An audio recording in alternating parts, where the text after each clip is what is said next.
अबे वीडियो देख लेगी।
जब हज़रत इमाम हुसैन अलैहिस्सलाम ने यजीद की इताअत से इनकार किया तो उन्हें मक्का छोड़ना पड़ा और यहाँ से शुरू होता है तारीख का सबसे मुश्किल सफ़र, मक्का से इराक। ये सफ़र पूरे 1786 किलोमीटर लंबा था, यानी मान के चलें कि दिल्ली से बेंगलोर इतना दूर। इसकी मुश्किलात को ध्यान से समझिए। आज से 1344 साल पहले 1786 किलोमीटर का रेगिस्तानी सफ़र तय करना ये कोई आम बात नहीं थी। 8 ज़िलहिज्जा यानी बकरीद के 8 तारीख को रात में ये काफिला मक्का से निकलता है। इन्हें इराक के शहर कूफा पहुंचना था, क्योंकि वहाँ के 18,000 लोगों ने खत लिखकर आपको बुलाया था आपके ऊपर बैत होने के लिए। अगर इस सफ़र के हिसाब किताब को देखें तो एक आम अरबी काफिला जिसमें बच्चे और औरतें हों वो एक दिन में लगभग 30 से 40 किलोमीटर का सफ़र तय कर सकते थे, लेकिन 1786 किलोमीटर और 20 से 25 दिन का वक्त था, यानी उन्हें 70 से 80 किलोमीटर का सफ़र डेली तय करना था। काफिले के पास मखसूस तादाद में ऊंट और घोड़े थे जिन पर पानी और खाने का सामान लदा हुआ था, लेकिन रास्ते में ही उन्हें खबर मिलती है कि कुफा के लोग बेवफा हो गए। पॉलिटिकल प्रेशर में आकर वो पलट चुके हैं और दुश्मन की फौज ने पूरे कुफा को घेर लिया है। इस बहुत बड़े धोखे के बावजूद इमाम हुसैन अलैहिस्सलाम का काफिला रुका नहीं और वो आगे बढ़ते रहे। 2 मुहर्रम 61 हिजरी यानी 3 अक्टूबर 680 ईस्वी काफिले को घेर कर एक ऐसी जगह पर रोक दिया जाता है जहां दूर दूर तक से बंजर जमीन थी। इमाम ने पूछा, ये जगह कौन सी है? जवाब आया, करबला। अब हम आज के गूगल मैप्स के डेटा को देखते हैं तो आज जहां इमाम हुसैन अलैहिस्सलाम का सोने का गुंबद है वो एग्जैक्ट वही पॉइंट है जहां उनकी शहादत हुई थी, और उससे 378 मीटर दूर दुश्मन की फौज की तरफ हजरत अब्बास का मकाम है। इन दोनों मकामात के बीच 378 मीटर की लंबी ज़मीन, इसे आज बैन अल हरमैन कहा जाता है। असली जंग मैदान जहां आमने सामने की लड़ाई हुई थी। जब 2 मुहर्रम वहां कैंप लगाया गया तो ज़मीन का लेआउट बहुत सोच समझकर चुना गया। इमाम हुसैन अलैहिस्सलाम ने अपने खेमे नहर अल-कामी, जो फुरात नदी का एक छोटा सा पार्ट था, उससे लगभग 600 मीटर दूर वेस्ट की तरफ लगाया था। अरब के पुरानी तारीखों के मुताबिक इस कैंप को डी शेप यानी आधे गोल दायरे के पेरीमीटर में लगाया गया था। इस डी शेप लेआउट का मखसूस नक्शा ऐसा था कि सेंटर में यानी बीच में इमाम हुसैन अलैहिस्सलाम का मेन खेमा और उनकी फैमिली मौजूद थी। رائٹ فلینک یعنی دائیں طرف حضرت عباس کا خیمہ تھا جو اس پورے فوج کے علمدار تھے. پیچھے کا حصہ خواتین اور بچوں کے خیمے تھے تاکہ وہ سب سے محفوظ اور پروٹیکٹڈ زون میں رہیں.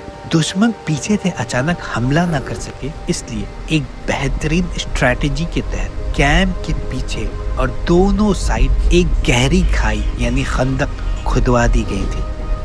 امام کے خیمے کے ٹھیک سامنے نارتھ ایسٹ کی طرف دشمن یعنی یزیدی فوج آ کر کھڑی ہو جاتی ہے. دونوں کے بیچ کا فاصلہ صرف 300 سے 500 میٹر. ایک دم کھلا میدان، بیچ میں کوئی پناہ نہیں. اکیڈمک اور ہسٹوریکل سورسز کے مطابق شروعات میں دشمن کی تعداد 4000 سے 5000 ہی تھی جو اگلے تھوڑی ہی دنوں میں بڑھتے 20,000 سے 30,000 تک پہنچ گئی.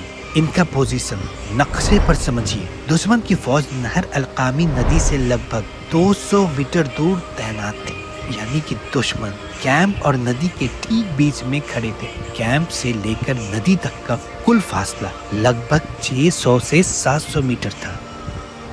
اور 7 محرم کو تاریخ کا سب سے بڑا ظلم کیا جاتا ہے. دشمن نے 500 گھڑ سواروں کو مخصوص طور پر اس نہر القامی ندی کے کنارے تعینات کر دیا. ان کا گول صاف تھا، پانی بند. جو ندی کیمپ سے صرف 600 میٹر دور تھی وہاں تک پہنچنے کے سارے راستے بلاک کر دیے جاتے ہیں. ایک طرف پانی، دوسری طرف فوج اور بیچ میں گھرے ہوئے 72 مرد اور ان کا پورا پریوار. 3 دن اسی تپتی ہوئی دھوپ کے بیچ گزری. پانی کی سپلائی بالکل زیرو تھی. عورتیں، بچے اور بزرگ پیاس سے تڑپ رہے تھے. 10 محرم کو صبح سے لے کر شام تک یہ مقابلہ چلا. ایک طرف 72 جان نثار مرد تھے اور سامنے ہزاروں کی یزیدی فوج. شام تک سبھی لوگ شہید ہوئے اور ان کے خالی خیموں میں آگ لگا دی. تو سوچیے 1344 سال گزر چکے ہیں. فرات ندی اپنا راستہ بدل کر اس میدان سے بہت دور جا چکی ہے. وہ ریگستان آج ایک 8 لاکھ کی آبادی والے بڑے شہر میں تبدیل ہو چکا ہے. لیکن جس ایگزیکٹ 378 میٹر کی لمبی زمین گراؤنڈ پر یہ پورا لے آؤٹ بنا تھا وہ آج بھی لاکھوں کروڑوں لوگوں کے لیے تاریخ کا سب سے بڑا مرکز ہے، جہاں ہر سال 5 کروڑ سے بھی زیادہ لوگ انہیں یاد کرنے آتے ہیں. زمین بدل گئی، ندی نے راستہ بدل لیا، لیکن اس 600 میٹر کے فاصلے پر تاریخ آج بھی وہی کھڑی ہے. ویسے کربلا پر میری ایک مکمل سیریز موجود ہے. اگر آپ تفصیل سے جاننا چاہتے ہیں تو ضرور